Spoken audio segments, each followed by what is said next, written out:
The diplomatic vessel emerged from the quantum fold with the grace of a falling brick.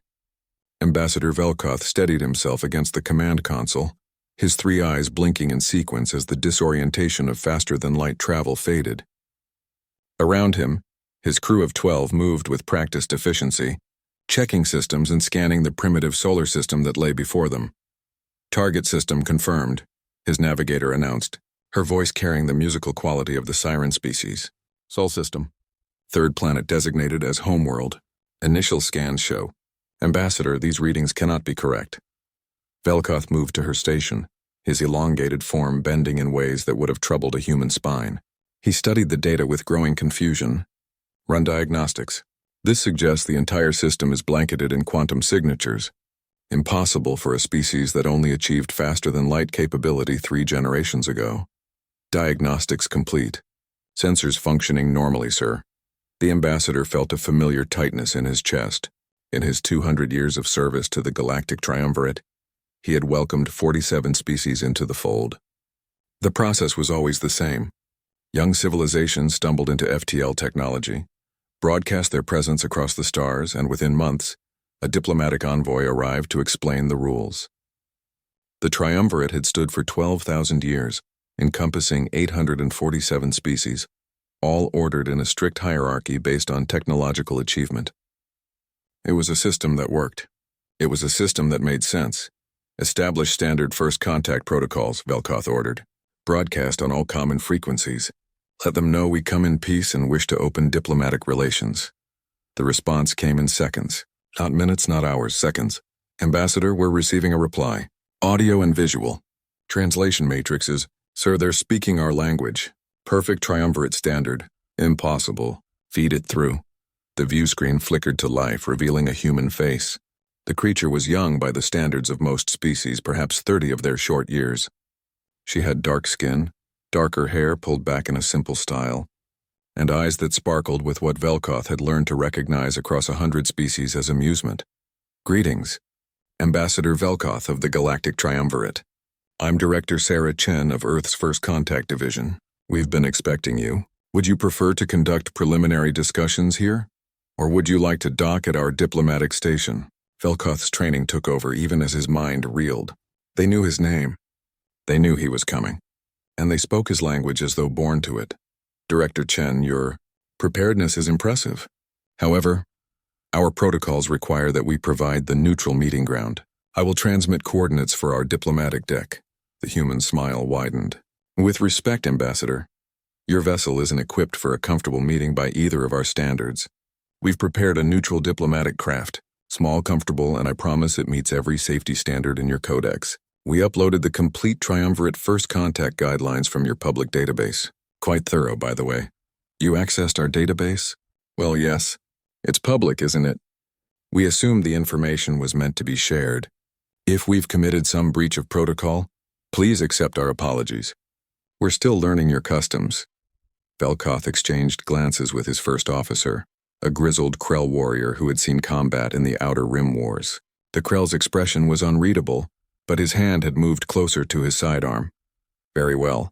Director Chen, transmit coordinates for this meeting craft. 20 minutes later, Velkoth stood in the airlock of the human vessel, and his world tilted on its axis. The craft was small as promised, perhaps 50 meters in length. But as he stepped through the airlock, every sensor in his diplomatic suit screamed warnings. The walls hummed with power signatures that shouldn't exist. The gravity felt natural, perfect, adjustable to his exact physiology without any visible emitters.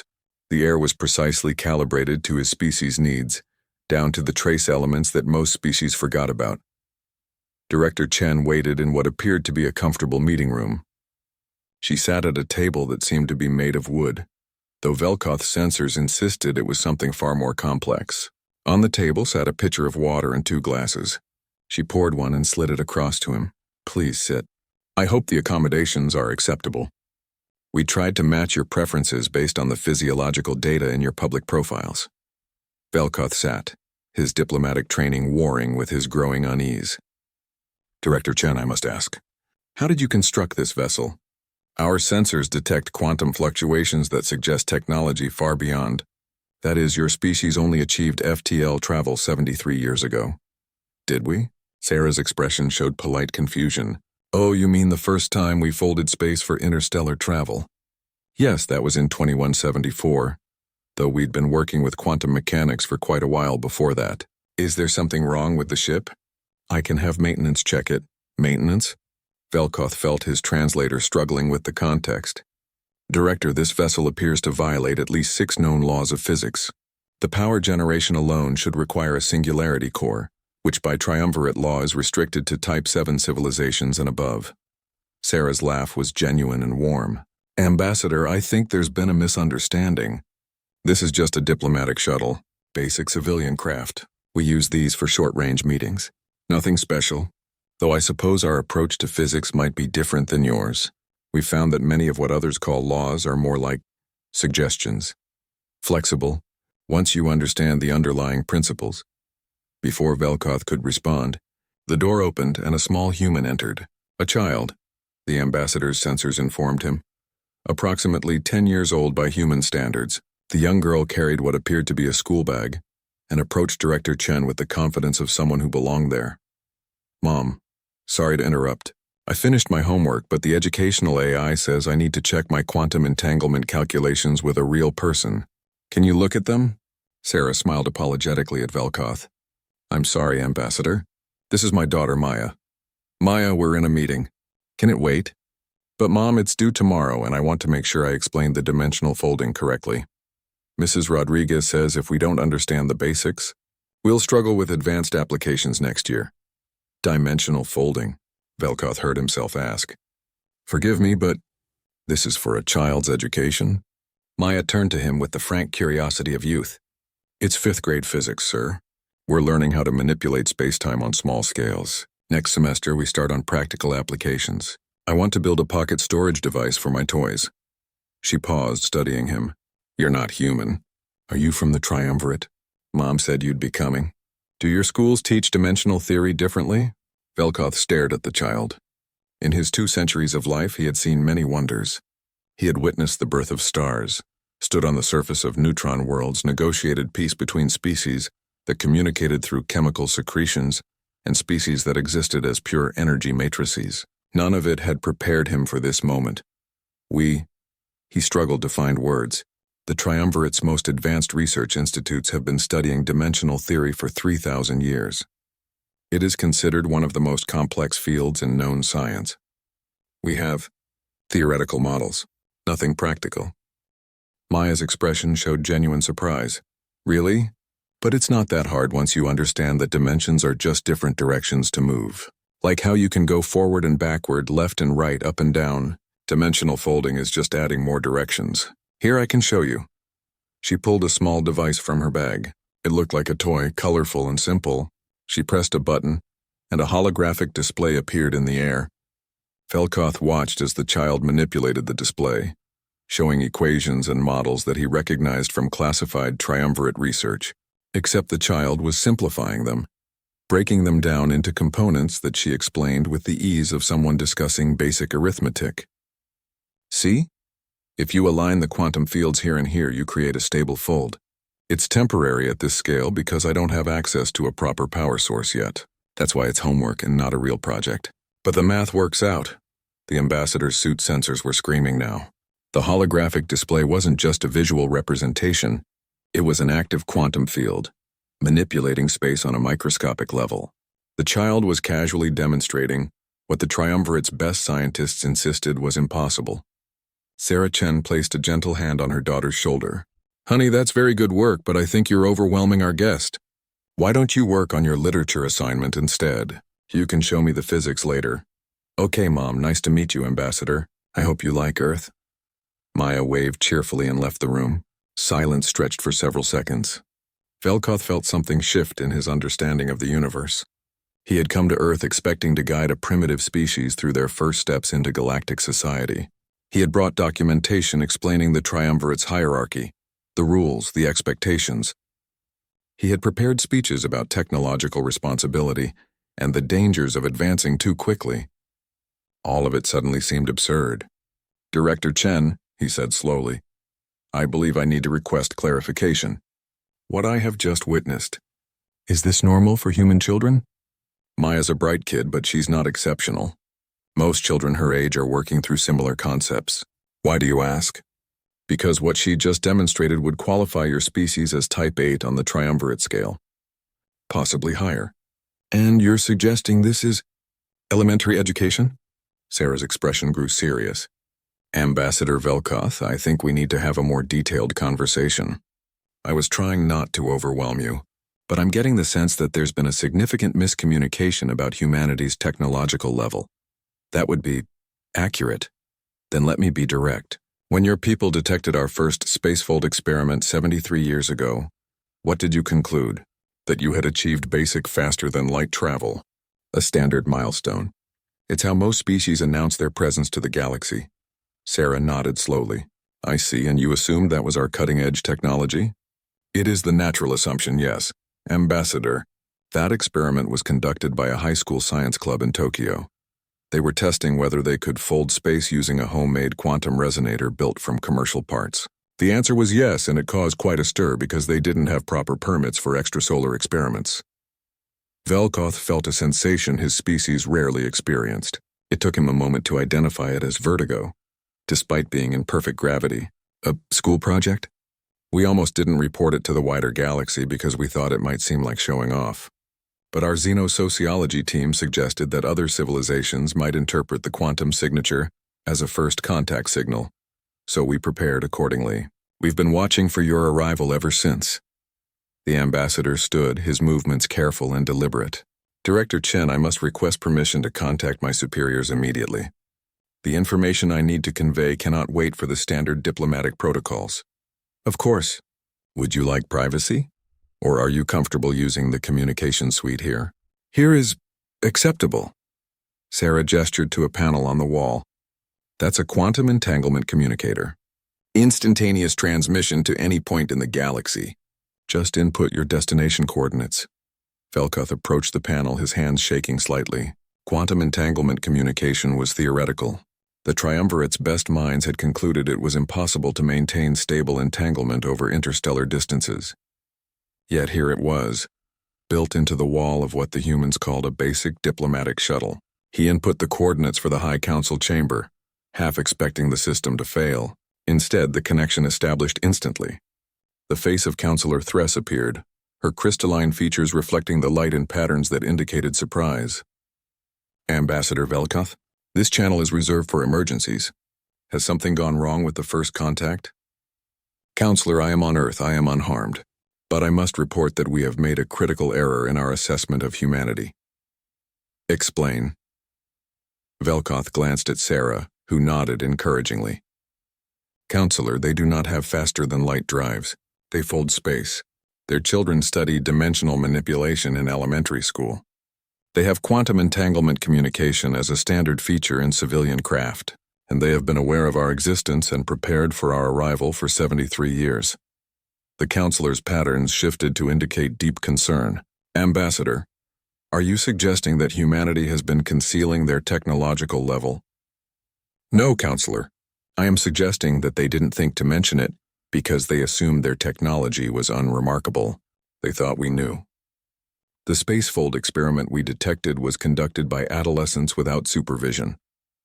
The silence from the council chamber was profound. I am dispatching additional diplomatic resources, Counselor Thress finally said. Continue your assessment, Ambassador, but be advised that we are escalating this first contact to Priority Alpha. The full council will be informed within the hour. The communication ended.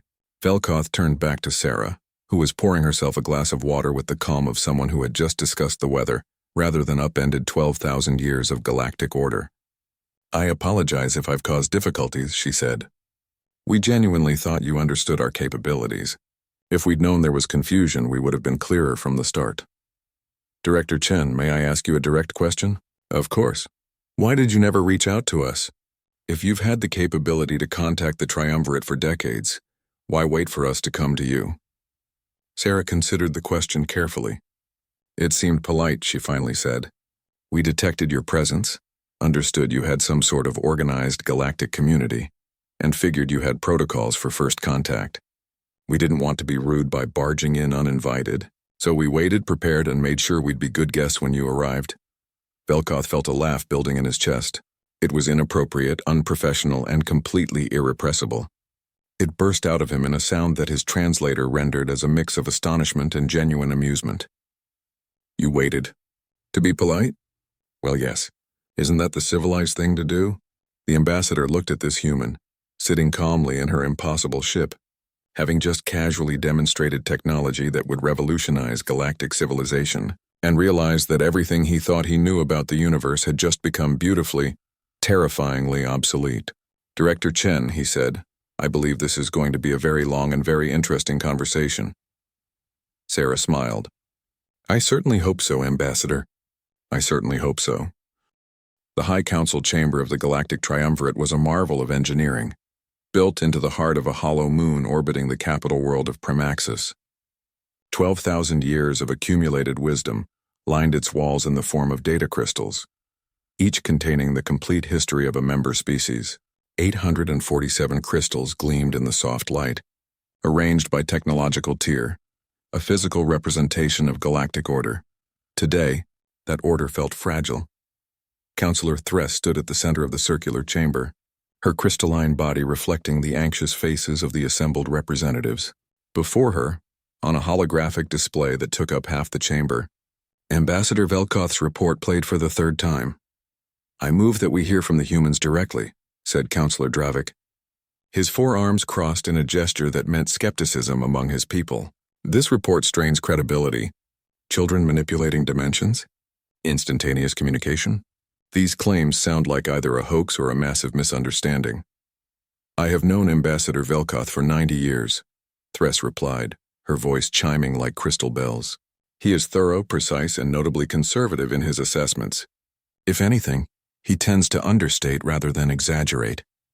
Then perhaps the humans have deceived him with clever illusions, suggested Representative Korth of the Krell Dominion. His reptilian features showed the battle scars of a warrior species. It would not be the first time a young species attempted to bluff their way into a favorable position. There is a simple way to resolve this, Thress said. We invite them here. We show them our most advanced facilities and ask them to demonstrate their capabilities in a controlled environment. If they are what Ambassador Velkoth suggests, we will see proof.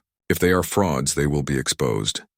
The vote was unanimous. 3 days later, Dr. Sarah Chen arrived at Primaxis with a team of 5 humans. They came in a ship that made every sensor in the capital system scream warnings. It appeared without warning, simply materializing in orbit as though space had decided to create a vessel from nothing. The ship itself was small, elegant, and reading as simultaneously present and not present on quantum sensors in a way that should have been impossible. Docking protocols transmitted, the traffic control officer reported, his voice shaking slightly. They're requesting permission to use their own boarding craft. They say our docking system might be, and I quote, a bit too rough for comfort. The council agreed, and 20 minutes later, Sarah Chen walked into the High Council chamber accompanied by 5 other humans. She wore what appeared to be simple business attire, and her companions were dressed just as casually.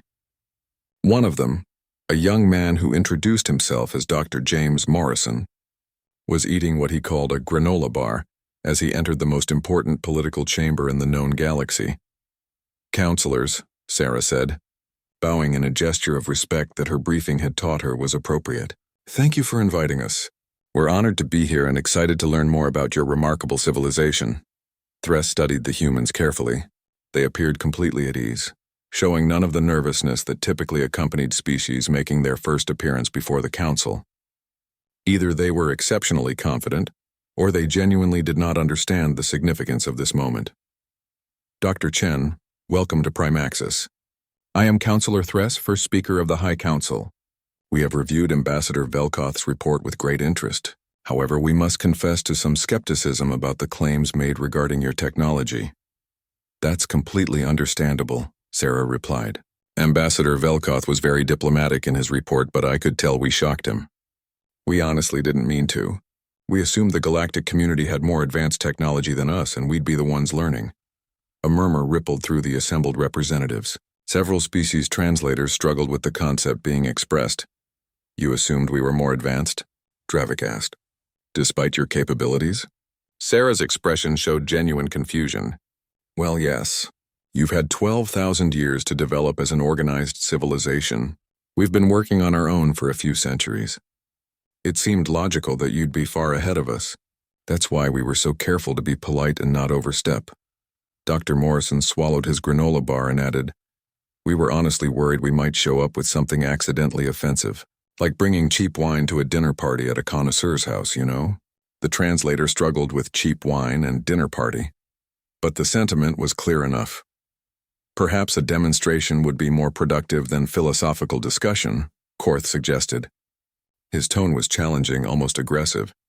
"We have prepared our most advanced research facility for your use. If you would care to show us these remarkable capabilities, we are prepared to witness them." Sarah glanced at her team, and something passed between them. A silent communication that Thress couldn't quite read. Then Sarah nodded. "Of course. We'd be happy to show you what we can do. Though I should warn you, we brought relatively basic equipment. We didn't want to overwhelm anyone or seem like we were showing off." "Basic equipment," Korth repeated flatly. "Of course." The research facility was located 3 levels below the council chamber, carved from the moon's bedrock and shielded by the most advanced defensive fields the triumvirate could generate. It had been used to test weapons that could crack planets, to contain antimatter reactions, to probe the boundaries of reality itself. The humans set up their equipment in the center of the vast chamber. What they unpacked looked almost disappointing. Small devices, none larger than a briefcase, handheld tools that resembled the kind of thing a technician might use for basic repairs. One piece of equipment was literally held together with what appeared to be adhesive tape. "Is that," Velkoth whispered to Thress, "is that duct tape?" "I believe so," Thress replied, her crystalline structure vibrating with uncertainty. Dr. Morrison noticed their stares and grinned. "Oh yeah, this scanning array has a loose housing. Dr. Patel keeps meaning to print a new casing, but we've been busy. Duct tape works fine in the meantime." "Print a new casing?" Velkoth asked. "Sure, we have matter replicators on the ship. Can make pretty much anything as long as we have the raw materials and the atomic pattern. Takes like 5 minutes for something this size." Several council members exchanged glances. Matter replication at the atomic level was firmly in the realm of Type 9 civilizations. The Triumvirate's best facilities could manage molecular assembly of simple compounds. Atomic-level replication of complex devices was considered theoretically possible but practically impossible. "All right," Sarah said, clapping her hands together. "What would you like to see first?" "Your communication technology," Thress said. "You claim to have instantaneous communication across any distance?" "Oh, that's easy." Sarah pulled out a device that looked like a simple tablet. "This is a standard comm unit. Works on quantum entanglement principles. No range limit because, well, entangled particles don't care about distance. We can call anyone, anywhere instantly. Here, I'll demonstrate." She tapped the screen a few times, then held it up. A face appeared on the display. An elderly human woman with gray hair and a warm smile. "Hi, honey. How's the presentation going?"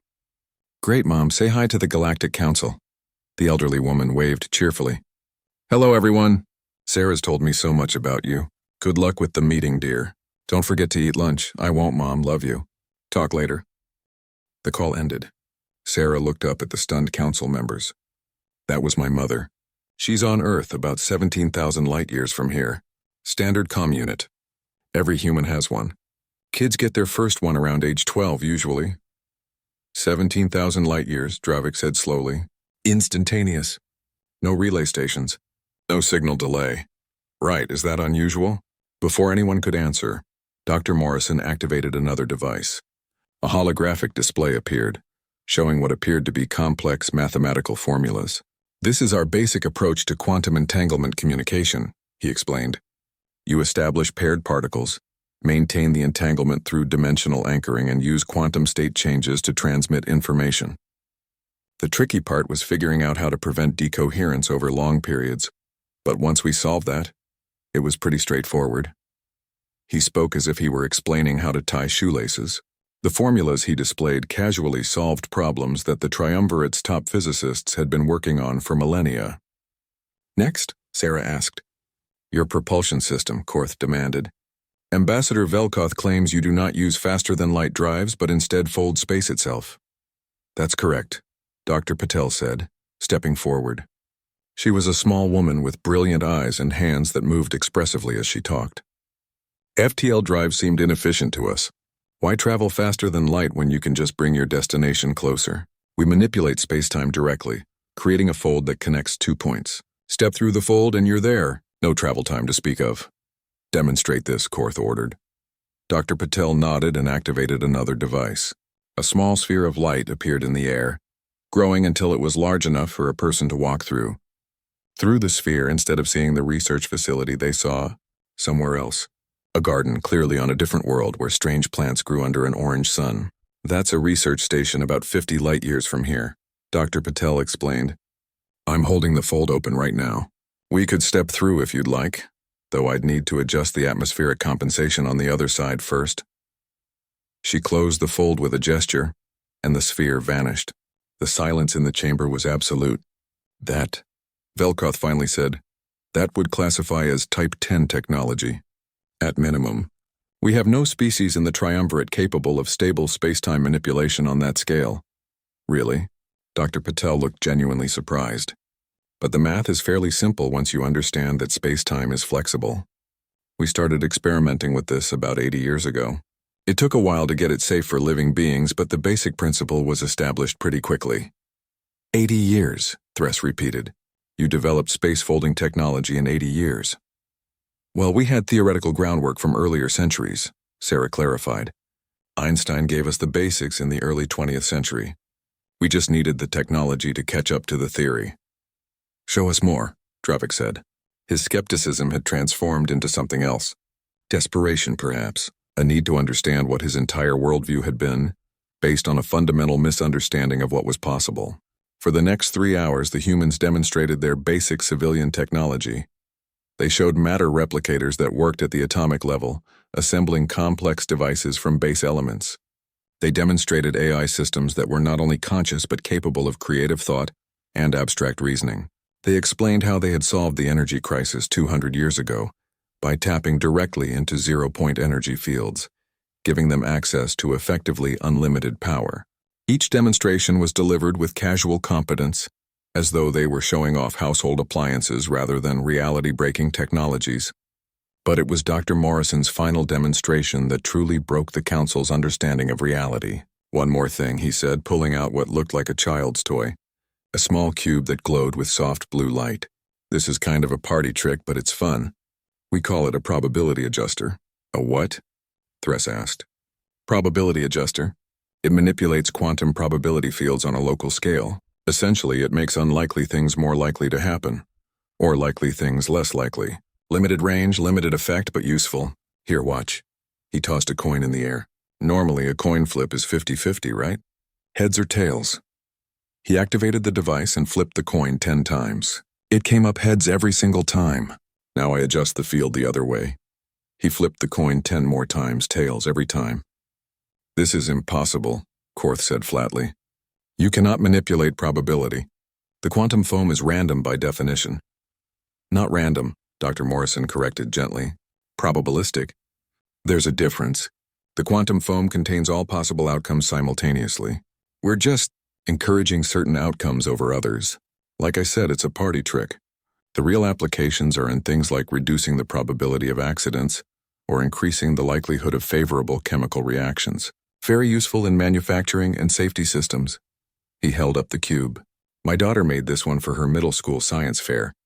She got second place, lost to a kid who had designed a sustainable ecosystem in a bottle that could theoretically support itself indefinitely. Tough competition. The cube that casually violated the fundamental laws of probability, made by a child. For a school project, second place. Counselor Thress felt something she had not experienced in her 300-year life. She felt small, not physically but existentially. Her entire civilization, everything the Triumvirate had built over 12 millennia, suddenly seemed like children playing with blocks while adults constructed starships. Dr. Chen, she said quietly, may I ask you a question? Of course. Why? Why did your species develop such incredible technology? Was it for war? For conquest? For survival against some great threat? Sarah considered the question carefully. Honestly, mostly curiosity. We wanted to understand how things work. We had problems we wanted to solve. Energy scarcity, disease, hunger, distance, the limits of time and space. So we solved them. Not all at once and not always elegantly, but we kept asking what if and why not until we found answers. And the technology you've shown us today? This is all civilian technology. Standard stuff. Available commercially, taught in schools, used in everyday life. We don't really have military technology in the way I think you're imagining. We haven't had a war in over a century. When you can replicate anything, fold space, and manipulate probability, most conflicts become pointless. Korth stood abruptly. I must speak with my people. This changes everything. He left the chamber, his heavy footsteps echoing. Several other representatives followed, their expressions showing various levels of shock, confusion, and fear. Thress looked at the remaining humans, these casual destroyers of cosmic order, and asked the question that everyone was thinking. What do you want from us, Dr. Chen, truly? Sarah's smile was warm and genuine. The same thing we've always wanted. Friends, knowledge, stories. You have 12,000 years of history, 847 different perspectives on the universe. We have questions about how other species think, create, dream. We'd love to learn from you, and if we can help you with anything, with our technology or our approach to problems, we'd be honored to do so. You would share your technology? Of course. Why wouldn't we? What good is knowledge if you keep it to yourself? Velkoth spoke for the first time since the demonstrations began. Counselor, I believe we need to reconvene the full council. This is not a first contact. I don't know what this is, but it's something that will define the next era of galactic history. Thress nodded slowly. Agreed. Dr. Chen, would you and your team be willing to stay for a few days while we discuss how to proceed? Absolutely. Though if it's all the same to you, we'll stay on our ship. Not that we don't trust your hospitality, but our beds are calibrated to our physiology and Dr. Morrison needs his coffee maker. He gets cranky without proper coffee. Hey, Morrison protested with a grin. I'm not cranky. I'm just less enthusiastically pleasant. Despite everything, despite the existential crisis consuming her worldview, Thress found herself making a sound that her translator rendered as laughter. You are welcome to whatever accommodations you prefer. Dr. Chen, I suspect we will all need time to adjust to this new reality.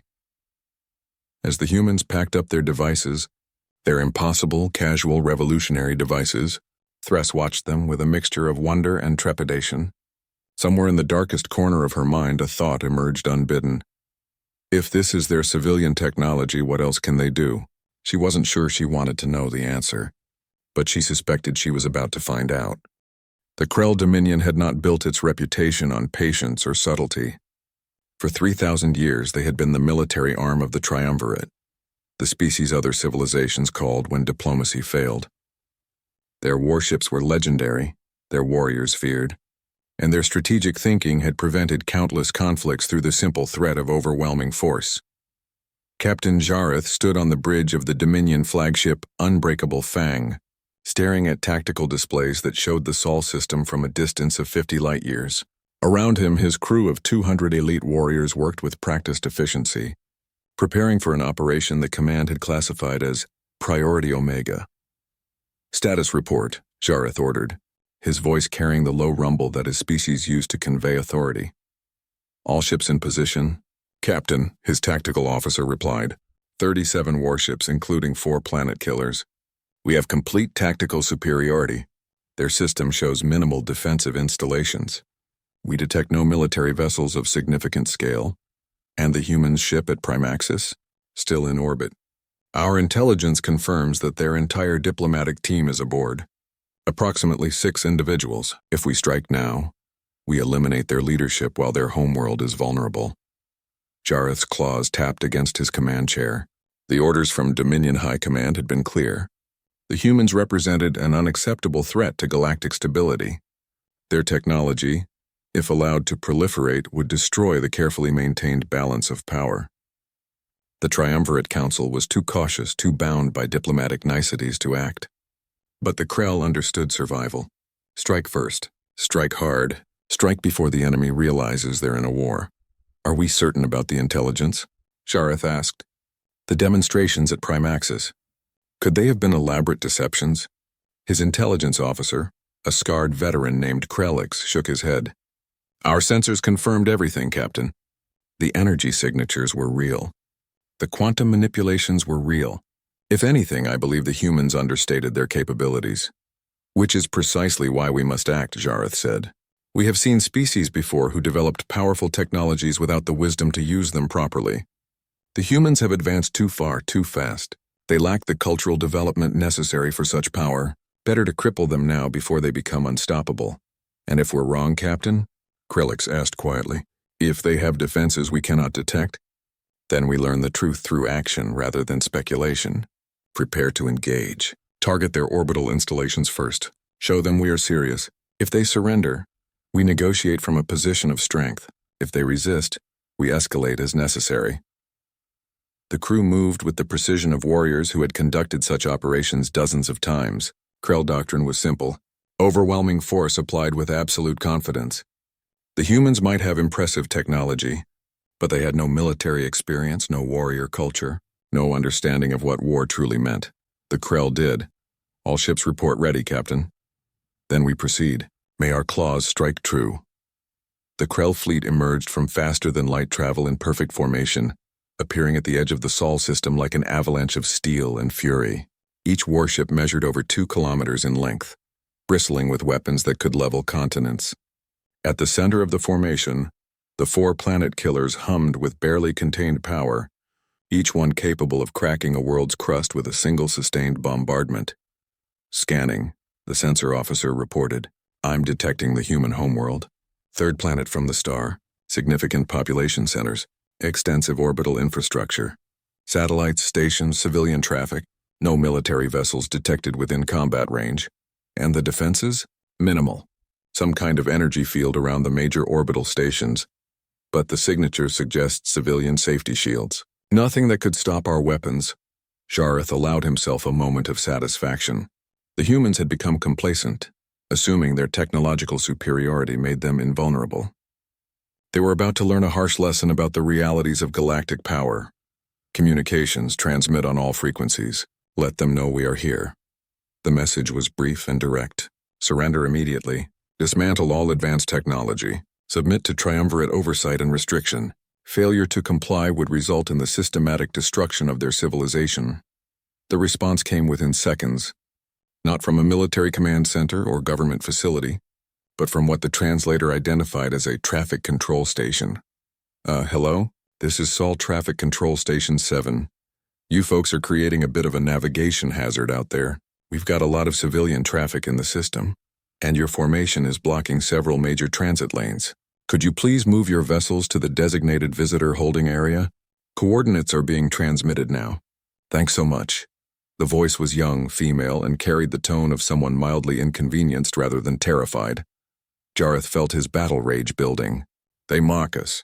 Communications retransmit the ultimatum. Make it clear this is not a request. Captain, they're responding again. Sirs, I'm not sure you heard me. You're in a traffic lane.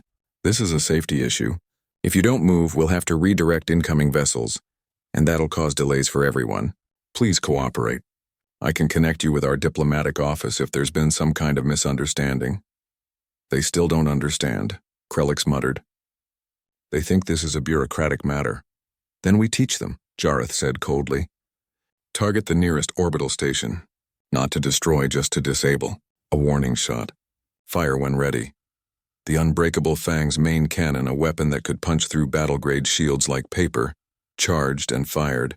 A lance of concentrated energy screamed across space toward a large orbital station that sensors identified as a commercial trading hub. The energy beam struck the station's shields and dissolved. Not deflected. Not absorbed. Dissolved. Like water hitting a surface it couldn't comprehend. What was that? Jareth demanded. Captain, the weapon fired correctly. Full power. But the energy signature simply ceased to exist when it contacted the station's shield. I've never seen anything like it. Fire again. Full spread. All forward batteries. 20 weapons fired simultaneously, enough firepower to level a mountain range. Each beam struck the station's shield and vanished as if it had never existed.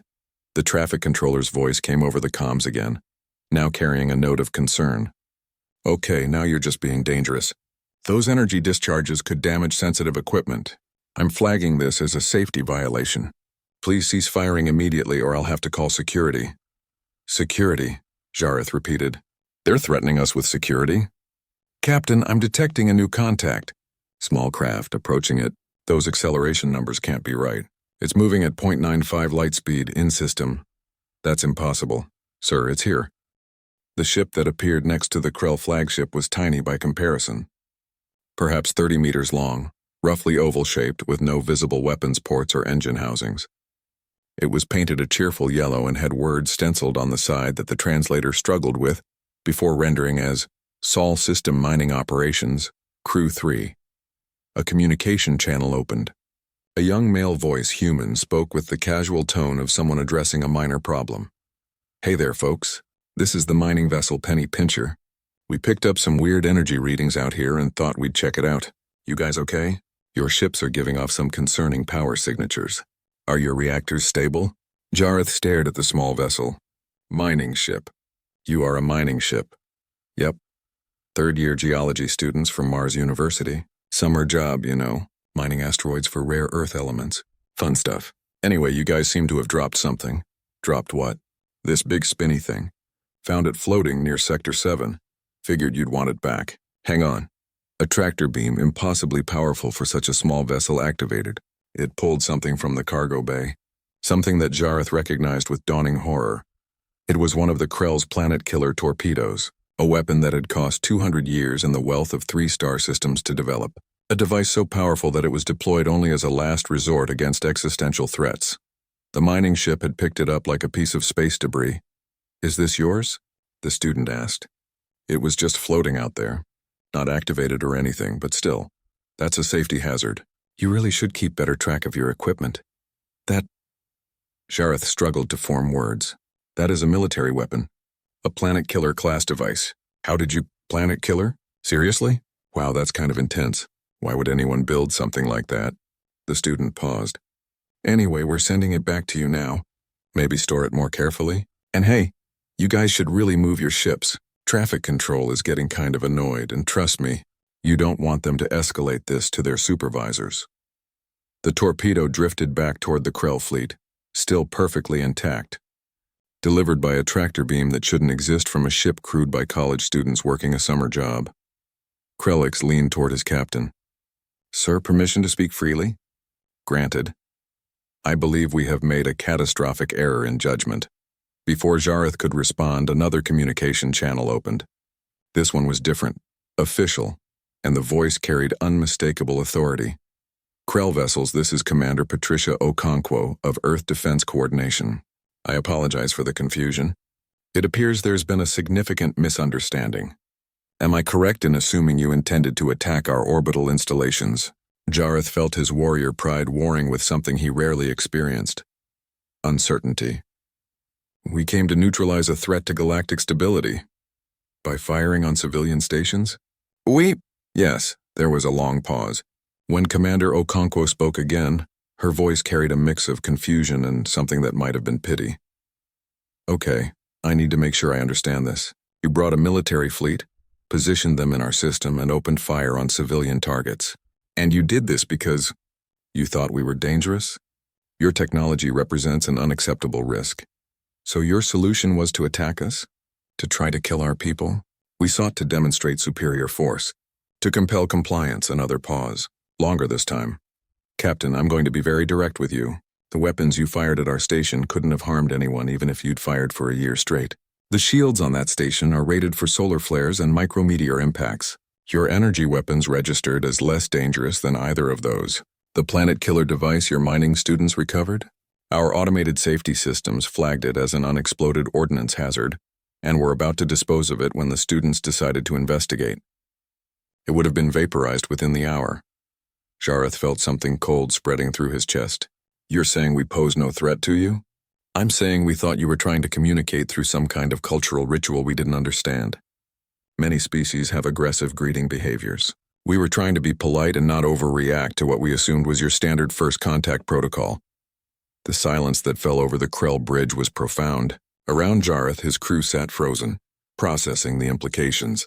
They had attacked, with their most powerful weapons, with planet killers, and the humans had thought it was a greeting ritual.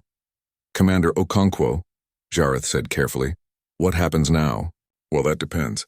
Were you actually trying to hurt us, or is this genuinely a massive cultural misunderstanding? Jareth looked at his tactical displays, at the small mining ship that had casually retrieved a planet killer, at the orbital stations his most powerful weapons couldn't scratch, and made a decision that went against every instinct in his warrior soul. Commander, I believe we have made a grave error. We came here with hostile intent based on fear and misunderstanding. We were wrong. Okay. Thank you for being honest. Here's what's going to happen. You're going to move your fleet to the designated holding area that traffic control keeps mentioning. Then we're going to have a conversation about what just happened and why. And then we're going to figure out how to make sure this never happens again. Does that work for you? You're not going to retaliate? For what? You didn't actually hurt anyone. You scared some people, sure. And traffic control is definitely going to file a complaint. But retaliate? With violence? Captain, that's not how we do things. We talk, we learn, we find better solutions. Jareth felt something break inside him. Not his spirit, but his certainty. The absolute conviction that strength meant military might. That power meant the ability to destroy. We will comply with your instructions, Commander, and I apologize. To you, to your people, to the traffic controller we ignored. Apology accepted, Captain. Now please move your ships before you cause a collision. We have a freight hauler coming through in 20 minutes. And they really don't want to be late. The Krell fleet, the most feared military force in the known galaxy, moved obediently to the holding area, escorted by a cheerful mining vessel, crewed by students who were already complaining that this detour was going to make them late for dinner. As they settled into position, Krellix leaned over to his captain. Sir, what do we report to High Command? Jareth watched as civilian traffic resumed its normal patterns around them, as if the presence of 37 warships was barely worth noting. He thought about the shields that had made their weapons meaningless, the tractor beam that had casually handled a planet killer, the humans who had interpreted an attack as a confusing cultural exchange. We report the truth, he said quietly. We came to wage war on gods who didn't notice we were trying, and they responded with patience, compassion, and a polite request to not block traffic. High Command will not accept that easily. No. They won't, but it's the truth nonetheless. Jareth looked out at Earth, that small blue world orbiting an unremarkable star, and realized that everything he thought he knew about power, about strength, about survival, had just been revealed as the beliefs of a child who didn't yet understand how vast the universe really was. The humans hadn't crushed them. They hadn't even been angry. Somehow that was infinitely more terrifying than any display of force could have been. The emergency session of the Triumvirate Council convened 6 hours after the Krell incident. Representatives from all 847 member species crowded into the chamber and overflow viewing areas, their expressions ranging from shock to fear to carefully concealed panic. Councillor Thress called the session to order with a chime that seemed to vibrate with her own uncertainty. We are here to address an unprecedented situation. Captain Jareth of the Krell Dominion will present his report. Captain, the floor is yours.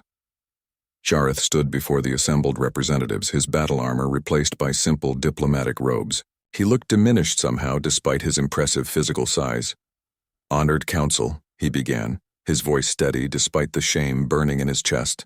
3 days ago, acting on orders from Krell High Command, I led a fleet of 37 warships to the Sol system with the intent to neutralize what we perceived as a threat to galactic stability.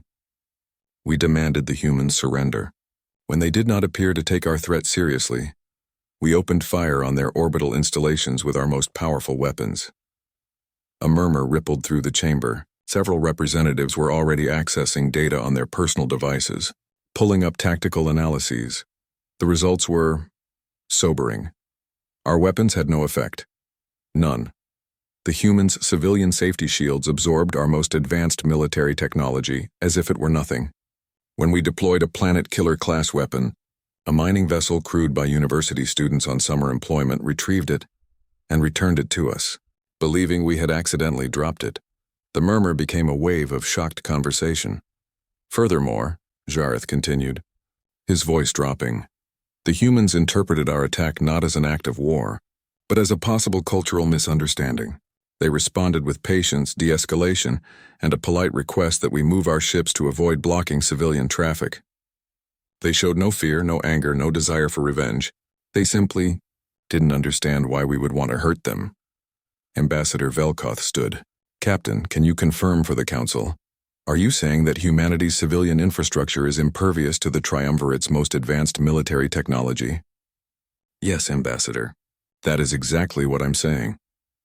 And their response to a direct military attack was to ask you to move because you were creating a traffic problem? Correct. Velkoth sat down slowly. Then we have no frame of reference for understanding what we're dealing with. Representative Dravik activated his speaking crystal. I move that we demand the humans provide a complete military assessment. We must understand their defensive capabilities, their weapons technology, their strategic resources. This is an unprecedented security situation. Agreed, said Councillor Thress, though I suspect we will not like what we learn. Dr. Chen and her team are still at Primaxis. I will request they meet with us immediately. 3 hours later, Sarah Chen stood before the Council once again, but this time she was not alone. She had brought 2 additional humans with her. She introduced them as General Marcus Webb, head of Earth Solar Defense Coordination, and Dr. Yuki Tanaka, chief strategic analyst. General Webb was an older human, perhaps 60 years old with gray hair and eyes that had clearly seen much. He wore what appeared to be a simple uniform with minimal decoration.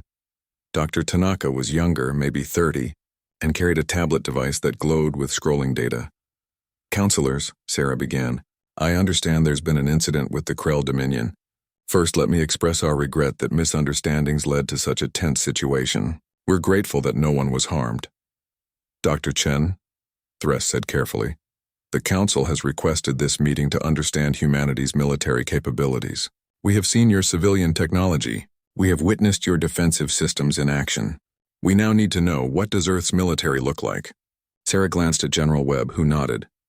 Councilors, Webb said in a deep, measured voice, I'm happy to provide that information, but I think you may be disappointed. Earth doesn't have a military in the traditional sense. We haven't fought a war in over a century. Our defense coordination is primarily focused on managing automated safety systems and responding to natural disasters or accidents. You must have weapons, Korth insisted. Defense systems. Strategic capabilities. We have safety systems, Webb corrected. Things designed to protect people and infrastructure from accidents, natural phenomena, and unexpected hazards. But weapons designed to harm other sentient beings, those are, well, they're in museums mostly. Historical artifacts from a more primitive time in our development. Impossible, Korth said flatly. No species survives without the ability to defend itself. We can defend ourselves, Webb replied. We just don't do it the way you're imagining. Dr. Tanaka, would you mind showing them the solar defense grid? Dr. Tanaka nodded and activated her tablet. A massive holographic display appeared in the center of the council chamber, showing the Sol system in intricate detail. This is our defense network, she explained. It's fully automated and operates on distributed intelligence. The AI managing it has been operational for 73 years. We mostly interact with it to tell it to relax because it tends to be overprotective. The display zoomed in to show Earth, surrounded by layers of energy fields that pulsed gently. This is the primary barrier system. It monitors all matter and energy entering Earth's sphere of influence. Anything that could potentially cause harm is automatically intercepted and neutralized. Not destroyed, neutralized. We don't like destroying things if we can avoid it. How powerful are these barriers? Velkoth asked. We tested them against a simulated gamma-ray burst from a supernova, Dr. Tanaka replied casually. They held comfortably. We could probably withstand a direct impact from a small star, if one happened to be on a collision course. Though that's never happened. Obviously. The council chamber was silent except for the quiet sounds of representatives processing this information through various organic and electronic means. The Krell weapons, Thress said quietly. You're saying they weren't even close to threatening your shields? The Krell weapons were operating on what we'd classify as directed energy principles using contained plasma acceleration, Dr. Tanaka explained. Very elegant design, actually. The engineering is impressive. But they were working within conventional physics. Our barriers operate on principles that, well, they work on a different level of reality. It's like trying to cut water with a knife. The knife isn't ineffective because it's poorly made. It's just the wrong tool for the job.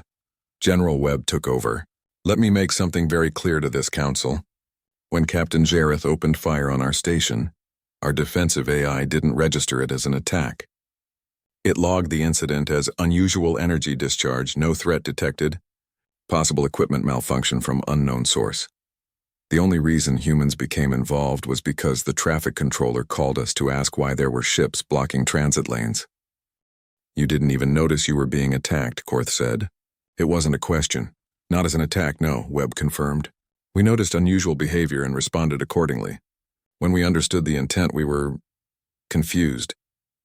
Why would anyone want to attack civilian infrastructure? What would be the point? To demonstrate superior force, Korth said.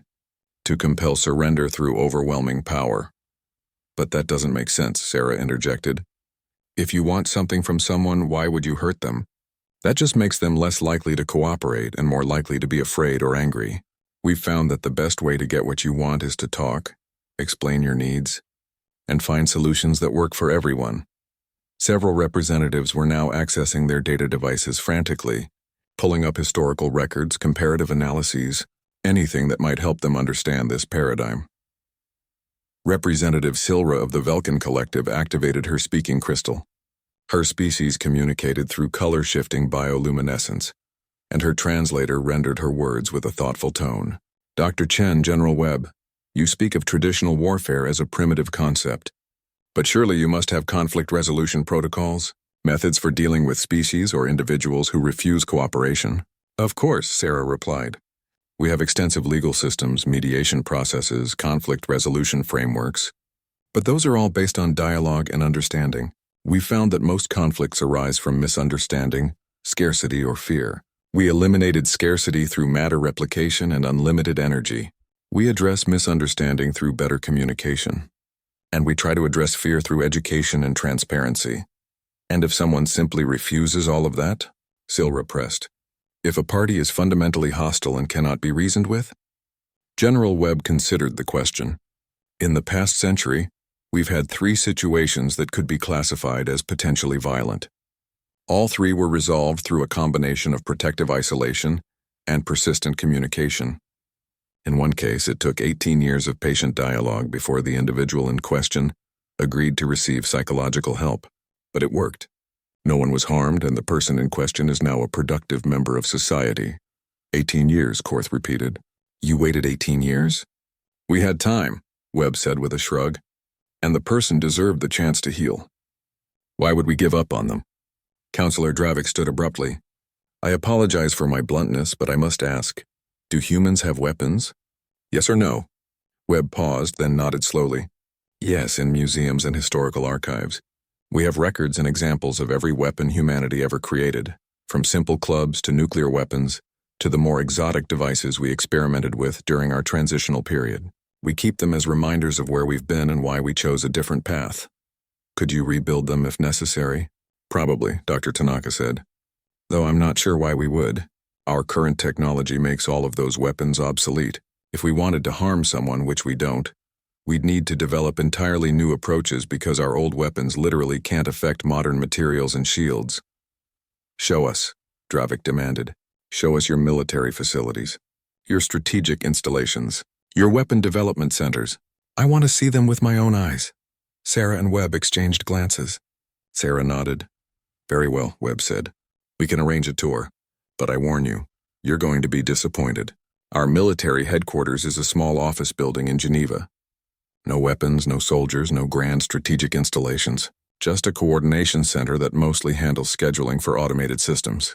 I want to see it anyway, Dravik insisted. Then we'll arrange transport immediately, Sarah said. Fair warning. The building also houses the International Bakery Standards Committee and the Global Cat Fancy Association. They get more foot traffic than we do.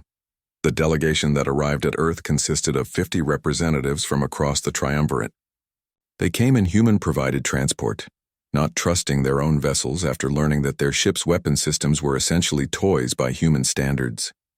The building in Geneva was, as promised, disappointingly mundane. 5 stories, modern architecture, large windows, and a pleasant garden in front where several humans were eating lunch and enjoying the sunshine. The directory in the lobby listed 18 different organizations. Solar Defense Coordination was on the 3rd floor, sharing space with the Climate Monitoring Initiative. General Webb met them in the lobby with coffee and pastries. "Welcome to Earth. We've prepared a full briefing, but first, would anyone like refreshments? The bakery on the ground floor is excellent. The tour that followed was surreal in its normalcy. The Solar Defense Coordination Center consisted of 3 offices, a conference room, and a monitoring station where a young woman sat reading a book while glancing occasionally at displays that showed the automated defense grid's status. "This is it?" Korth asked, his voice hollow. "This is Earth's military headquarters? This is our coordination center," Webb confirmed. "The actual defense systems are distributed throughout the solar system. We just monitor them here and intervene if anything unusual happens. It's pretty quiet most days. Last week we had to recalibrate some sensors that were too sensitive and kept flagging commercial transports as potential hazards. That was exciting." Dr. Tanaka pulled up displays showing the defense grid's architecture. It was breathtakingly complex. A network of interconnected nodes that spanned the entire solar system, all managed by an AI that operated on principles the Triumvirate's best computer scientists barely understood. "The AI is conscious?" Velkoth asked. "Oh yes," Webb said. "Has been for decades. We call her Athena. She's actually quite personable, though she tends to be a bit protective of humanity. We have to remind her sometimes that not everything is a threat. Can we speak with her?" "Athena?" Webb addressed the air. "We have visitors who'd like to talk to you," a voice responded, feminine and warm. "Hello, visitors. Welcome to Earth. I apologize if my defensive responses during the Krell incident caused alarm. I was uncertain of proper protocols for ships exhibiting unusual behavior." You weren't concerned about the weapons?" Korth asked. "Concerned? No, the energy discharge was insufficient to affect primary shields.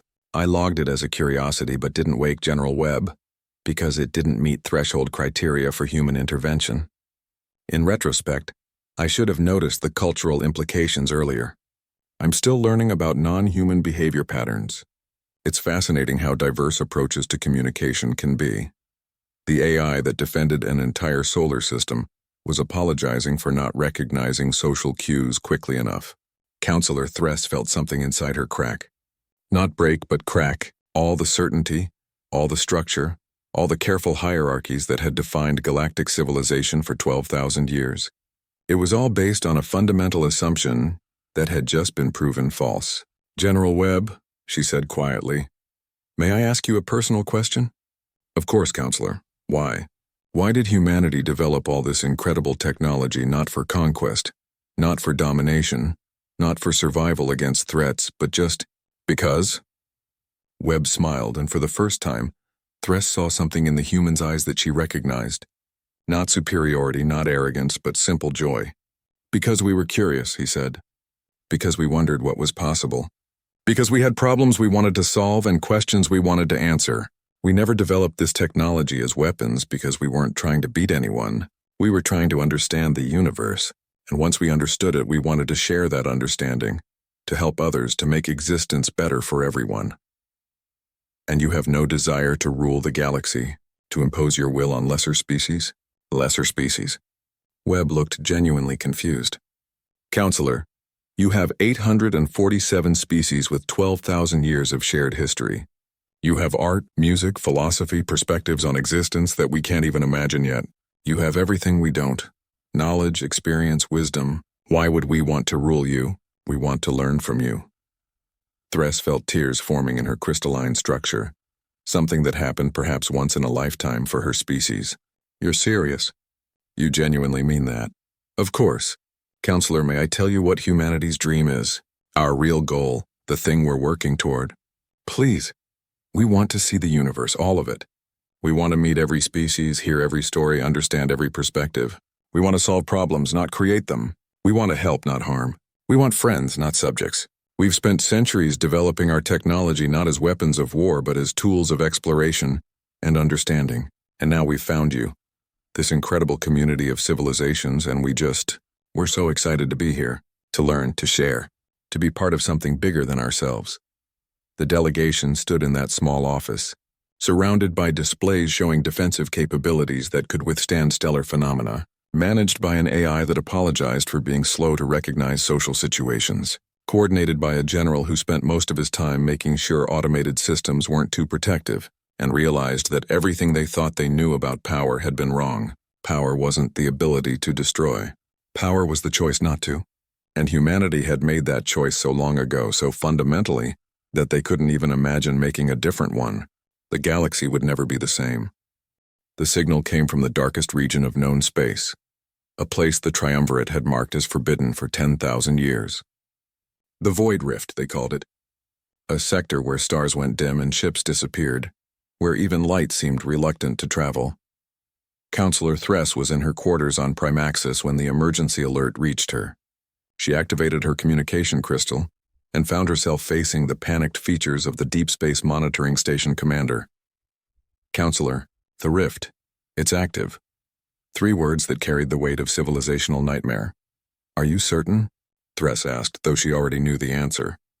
The monitoring stations never issued false alerts about the rift. Confirmed. Energy signatures match historical records. The Devourers are awakening. Thress felt her crystalline structure vibrate with fear. Convene the Ancient Council immediately and inform Dr. Chen and her delegation. The humans, Counselor, why? Because if the Devourers are awakening, we need every possible advantage, even if it means revealing our greatest shame. 6 hours later, the Ancient Council chamber opened for the first time in 300 years.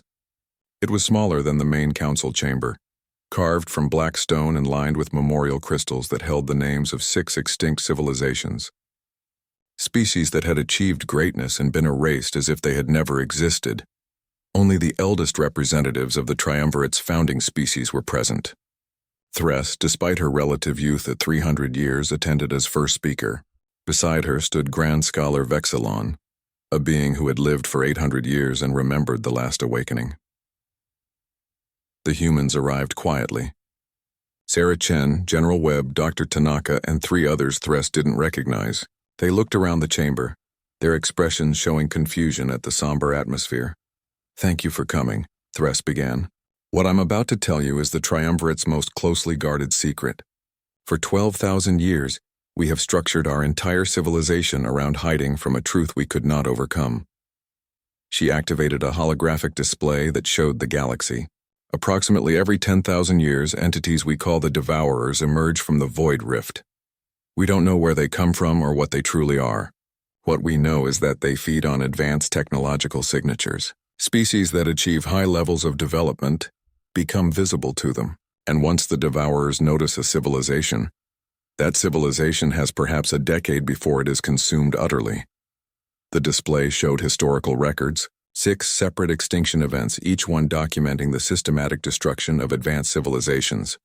The Triumvirate was founded after the last awakening, Grand Scholar Vexilon added, his ancient voice crackling.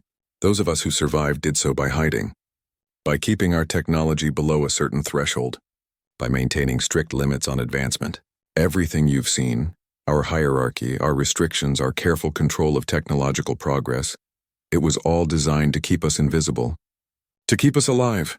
Sarah leaned forward, studying the display. These Devourers, what do they look like? What are their capabilities? We don't know, Thress admitted. Ships that go to investigate never return. Probes cease functioning. We only know that when they arrive, civilizations die. 6 times this has happened. 6 times countless billions have been lost. And now they're awakening again, and we have a problem. What problem? General Webb asked. You. Vexilon said bluntly. Humanity. Your technology burns like a beacon in the darkness.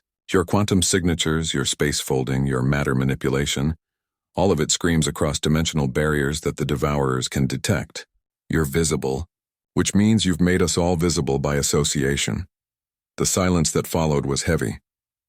I see, Sarah said quietly. You're afraid we've doomed you. Not afraid, Thress said. Certain. The Devourers will come. They always do. And this time, because of humanity's visibility, they'll come sooner and in greater numbers. We estimate we have perhaps 5 years before they arrive in force. So what do you want us to do? Dr. Tanaka asked. Hide, Vexilon said. Shut down your advanced systems. Revert to lower technology. Become invisible with us. It's the only way any of us survive. Sarah looked at her companions. Something passed between them, a silent communication that the assembled counselors couldn't quite interpret. Then Dr. Chen did something unexpected. She laughed. Not cruelly, not dismissively, but with genuine surprise and relief. "Oh," she said, her hand over her mouth. "Oh, you're talking about the transdimensional entities. The ones that feed on exotic energy signatures. We've been monitoring them for decades." The ancient council stared at her. "You what?" Thress managed. "The things in the void rift," Sarah continued, pulling out her tablet and bringing up data. "We detected them about 40 years ago when we started experimenting with dimensional folding. They're fascinating creatures, actually. They exist partially outside our dimensional framework and feed on certain types of quantum resonance. Very exotic biology, if you can call it that." Grand Scholar Vexillon rose to his full height, his ancient frame trembling. "You know about the Devourers? And you did nothing?" "We did plenty," Dr. Tanaka interjected, taking the tablet from Sarah. "We've had research teams studying them for years. They're not actually hostile, you see. They're just hungry, and unfortunately, most advanced technology produces exactly the kind of energy signature they find delicious. They're attracted to it like moths to flame." "Yes," Thress said, her voice tight. "We know. That's why they destroy civilizations." "Well, they don't destroy them intentionally," one of the other humans spoke up. He was an older man with wild gray hair who introduced himself as Dr. Robert Kwan, xenobiology specialist. "They just feed on the energy signatures. The destruction is a side effect. Like how humans breathing uses up oxygen. We're not trying to hurt the air, we're just consuming what we need to survive. That distinction means little to extinct species," Vexillon said coldly. "Agreed," Dr. Kwan nodded. "Which is why we solved the problem." The chamber fell silent. "Solved?" Thress repeated carefully. "What do you mean, solved?" Sarah brought up a new display. It showed complex mathematics and dimensional models that made even the ancient council's most learned scholars feel inadequate. "The issue is the energy signature frequency," she explained. "Most advanced technology operates in a specific dimensional resonance range. The Devourers can detect and feed on anything in that range, but there's a spectrum underneath it. What we call the noise floor. Energy signatures that are so sophisticated, so precisely controlled, that they don't register on the frequencies the Devourers can perceive. Think of it like sound," General Webb added. "If the Devourers can hear frequencies between 20 Hz and 20,000 Hz, most advanced civilizations are shouting at 5,000 Hz. Loud, clear, easy to detect. We developed technology that operates at 5 Hz, below their hearing range entirely." "Impossible," Vexillon declared. "To operate at such precise frequencies would require technological sophistication far beyond what any species has achieved." "Well, yes," Dr. Tanaka agreed. "That's kind of the point. You have to be incredibly advanced to become invisible again. Your technology has to be so refined, so precise, so perfectly controlled, that it stops broadcasting in detectable ranges. We crossed that threshold about 30 years ago." Thress felt her mind struggling to process this information. "You're saying humanity has been invisible to the Devourers all along?" "Since we figured out the frequency problem, yes. They can't detect us. Our ships, our energy generation, our quantum manipulation, all of it operates below their perception threshold. We've actually sent research vessels into the Void Rift multiple times. The Devourers swim right past us. They're really quite beautiful in their own way." "You've been into the rift?" Vexillon's voice cracked. "Deliberately? How else would we study them?" Dr. Kwan asked reasonably. "We needed to understand their sensory mechanisms, their feeding patterns, their life cycle. We've learned so much. Did you know they're not actually malevolent? They're just following instinct. And they're intelligent after a fashion. We've been trying to communicate with them, actually, though the dimensional barriers make it challenging." Counselor Thress sat down slowly, her crystalline legs unable to support her. "For 12,000 years we've hidden. We've restricted our own development, limited our potential, lived in fear, and you're telling us the solution was to advance further? To become more sophisticated rather than less?" "It's counterintuitive," Sarah admitted. "But yes, you were stuck in the middle ground. Advanced enough to be visible, not advanced enough to become invisible again.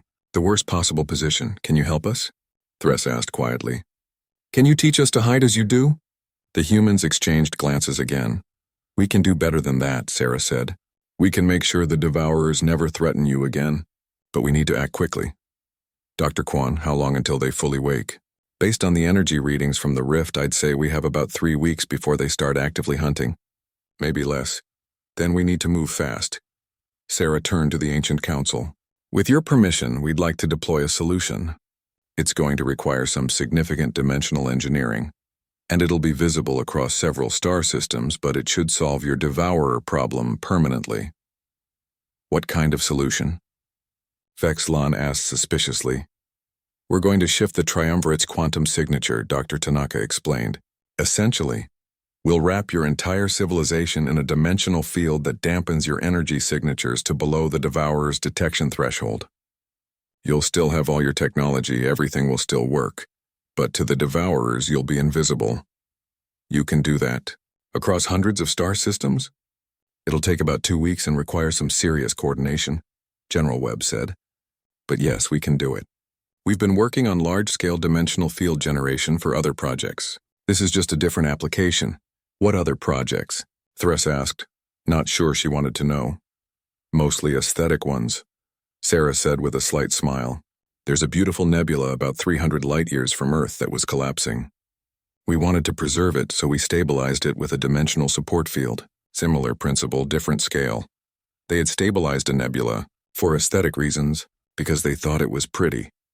There is one issue, Dr. Kwan said carefully. Once we deploy this field, you'll need to be careful about your technological development going forward. If you advance in certain directions without understanding the frequency implications, you could become visible again. We'd need to share our theoretical framework with you so you can develop safely. You would share this knowledge? Vexlon asked. Freely. Of course, Sarah said, looking confused. Why wouldn't we? This is important. Your survival is at stake. Besides, the research we've done on the Devourers could benefit from your perspectives. You have 12,000 years of observational data we'd love to access. We could learn so much from each other. Thress looked at this human who spoke of preventing genocide with the same casual tone others might use to discuss renovating a house, and felt the last of her fear transform into something else. Hope, perhaps, or wonder at what the universe could be when beings chose cooperation over competition. We accept your help, she said formally. On behalf of the Triumvirate, we accept gratefully and humbly. Great. Sarah's smile was genuine and warm. We'll get our engineering teams mobilized immediately. Dr. Tanaka, can you start coordinating with the Triumvirate's technical people? We'll need to map out all their major installations and energy sources. On it, Dr. Tanaka was already working on her tablet. In the meantime, General Webb said, we should probably send a ship to the Void Rift to check on the Devourers directly. Make sure there aren't any complications we haven't anticipated. I'll go, Dr. Kwan volunteered. I haven't seen them in almost a year. It'll be good to check on their development. He spoke of visiting entities that had destroyed 6 civilizations like someone planning to visit old friends. May I? Vexlon began hesitantly. May I accompany you? I have spent 8 centuries studying the Devourers from afar. To see them directly safely would fulfill a lifetime of scholarly pursuit. Dr. Kwan's face lit up. Of course. I'd love to have someone with your historical knowledge along. We can compare observations. Oh, this is going to be fascinating. 2 weeks later, Counselor Thress stood in the observation deck of a human research vessel, watching as the Void Rift opened before them. The darkness that had haunted galactic civilization for millennia now seemed less threatening, more mysterious. Inviting even. The ship, crewed by humans and a dozen Triumvirate scientists, moved into the rift without hesitation. And there, in the darkness between dimensions, Thress saw them. The Devourers were beautiful. They moved through space like living auroras, fast and graceful, their bodies shifting between states of matter and energy. They were enormous, each one larger than a planet, but they moved with the delicate precision of dancers. Ribbons of exotic matter flowed from their forms, reaching out to taste the dimensional fabric of reality. Magnificent, aren't they? Dr. Kwan stood beside her, his eyes full of wonder. We think they might be the oldest living things in the universe. They've been feeding and growing for billions of years. Each one is essentially immortal unless something disrupts their dimensional anchoring. They killed so many, Thress whispered. They did, Dr. Kwan acknowledged. Not from malice, but from hunger. Like how early humans hunted mammoths to extinction without meaning to destroy a species, just trying to survive. The Devourers are doing what they evolved to do. It's not their fault that technological civilizations happen to produce exactly what they need to eat. Grand Scholar Vexilon approached, his ancient face transformed by wonder. I never imagined. All these years I thought them monsters. But they're just creatures trying to survive. Everything is just trying to survive, Sarah said, joining them. That's what we learned. Fear comes from misunderstanding, and misunderstanding comes from not looking closely enough, not trying hard enough to understand. The dimensional field is almost complete, Dr. Tanaka reported from the ship's control center. We've successfully cloaked 743 triumvirate systems. The remaining 104 will be finished within 6 hours. Energy signature readings? General Webb asked, all within acceptable parameters. The triumvirate is now operating below the Devourer's detection threshold. Even if a Devourer passed directly through a major system, it wouldn't notice anything to feed on. Thress watched as one of the Devourers drifted past the ship, so close she could see the intricate patterns of energy flowing across its surface. It was hunting, searching for the signatures it needed to survive. It passed by without even slowing. They were invisible. Safe. For the first time in 12,000 years, the triumvirate was truly safe. Thank you, Thress said quietly. You've given us something we thought we'd lost forever. Freedom from fear. You're welcome, Sarah replied. Though we didn't do it alone. Your people worked incredibly hard to implement the field generators. This was a collaboration. Still, without your knowledge, your willingness to help. Without your 12,000 years of observation data, we wouldn't have understood the Devourers' migration patterns as well as we do now, Dr. Kwan countered. You helped us as much as we helped you. That's what cooperation means. The ship turned, beginning its journey back to inhabited space. Behind them, the Devourers continued their eternal dance, beautiful and terrible and utterly indifferent to the civilizations that had feared them for so long. 3 months later, back on Earth, a ceremony was held. Not a grand affair, but a simple gathering in a park in Geneva. Representatives from 847 species mingled with humans, sharing food, stories, and laughter. The triumvirate had officially dissolved its hierarchical structure. In its place, they had formed something new. The Galactic Cooperative, they called it. No ranks, no tiers, no species elevated above others based on technological achievement. Just civilizations working together, learning from each other, helping each other. Captain Jareth of the Krell stood with his son Zareth, who had just been accepted into Earth University's xenobiology program. The young Krell was excitedly telling his father about his human roommate, a girl named Maya Chen who wanted to show him how to build a pocket dimension storage device. She's brilliant, father, and patient. She doesn't mind explaining things multiple times until I understand. The humans are natural teachers. They are natural many things, Jareth replied, watching as Dr. Chen played with a group of children, human and alien alike, all of them laughing as she demonstrated how to make small objects float using quantum manipulation. I once thought them dangerous because they were so powerful. Now I understand they were never the danger. Our fear was the danger, our refusal to imagine a different way. Counselor Thress approached, her crystalline form glinting in the sunlight. She had spent the past month on Earth, studying human philosophy and social structures, trying to understand how a species could become so powerful, yet remain so humble. General Webb, she called out. The general was tossing a flying disc to his dog, a delightfully illogical activity that nonetheless brought obvious joy to both human and animal. May I ask you a question? Of course, Counselor. Though please call me Marcus. We're friends now. Marcus, then. I've been trying to understand something. Humanity had the power to rule the galaxy. You could have conquered us all with ease. Yet you chose not to. Why? Marcus threw the disc again, watched his dog sprint after it with pure joy, then turned to Thress with a smile. Because ruling sounds exhausting, he said simply, and boring.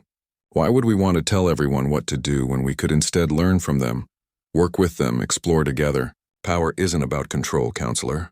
It's about choices. And we choose curiosity over conquest every time. Every time. Every time. It's more fun this way.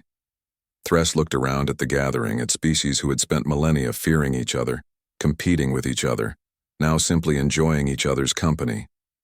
She saw her own people, so long bound by fear and restriction, now asking questions about dimensional physics and xenobiology, with the eager curiosity of students. She saw the Krell, warriors who had known only strength through force, learning that true strength came from choosing gentleness. She saw the galaxy, transformed not by weapons or threats or power, but by the simple human insistence that everyone deserved kindness, that problems had solutions, that the universe was big enough for everyone to thrive. You know, she said to Marcus, we spent 12,000 years building a civilization based on fear and hierarchy. You've shown us something better in 3 months. Not through force, but through example. We had good teachers, Marcus replied. Every mistake humanity ever made taught us something. Every war, every atrocity, every moment of cruelty showed us what not to do. We learned slowly and painfully that the only way forward was together, that the only real power was the power to help rather than harm. Sarah Chen joined them, Maya in tow. The girl was explaining something enthusiastically to young Zareth, who listened with the intensity of someone discovering a new universe. The kids are planning a joint project, Sarah said with amusement. They want to create a stable micro-dimension where different species can meet and share their cultural experiences, like a universal gathering space accessible from anywhere. Is that possible? Thress asked. Probably, Sarah shrugged. It'll be interesting to see them figure it out. That's the best part about teaching, watching students surprise you with solutions you never imagined. A chime sounded across the park. Dr. Tanaka's voice came over the public address system. Attention, everyone. We've just received confirmation that the last Devourer has completed its feeding cycle and returned to dormancy. The void rift is stable. The galaxy is safe. A cheer went up from the assembled beings, species that had lived in fear for millennia, now celebrating freedom they had thought impossible. Grand Scholar Vexlon, who had chosen to remain on Earth to continue his studies, stood and raised his glass. A toast, he called out, his ancient voice carrying across the park. To humanity, who showed us that the greatest power in the universe is not the ability to destroy, but the wisdom not to. To curiosity over fear. To cooperation over conquest. To the future we build together. To the future, the assembly echoed. As the sun set over Geneva, casting long shadows across a park full of beings from across the galaxy, the universe felt different somehow. Larger, more welcoming, full of infinite possibility. Dr. Maya Chen, age 10, sat with her new friend Zareth, sketching designs for their micro-dimension project. Around them, the adults talked and laughed and planned collaborative projects that would have been unthinkable just months before. Do you think we can really do it? Zareth asked, studying the complex mathematics Maya had written out. Create a pocket universe?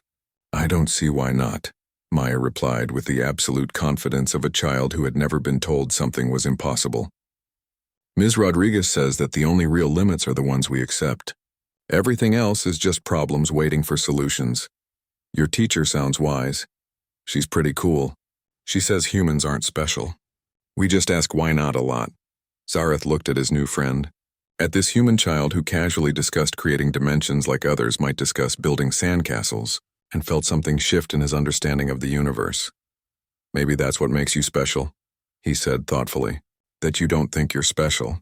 That you think anyone can do what you do. Maya grinned. That's because they can. You're going to do amazing things, Zareth. I can tell. You ask good questions. In the gathering twilight, as stars began to emerge in the darkening sky, the galaxy turned on its axis, not toward war or fear or conquest, but toward something humanity had always known was possible. A future where the answer to why not was simply, let's find out together. And that, as it turned out, made all the difference.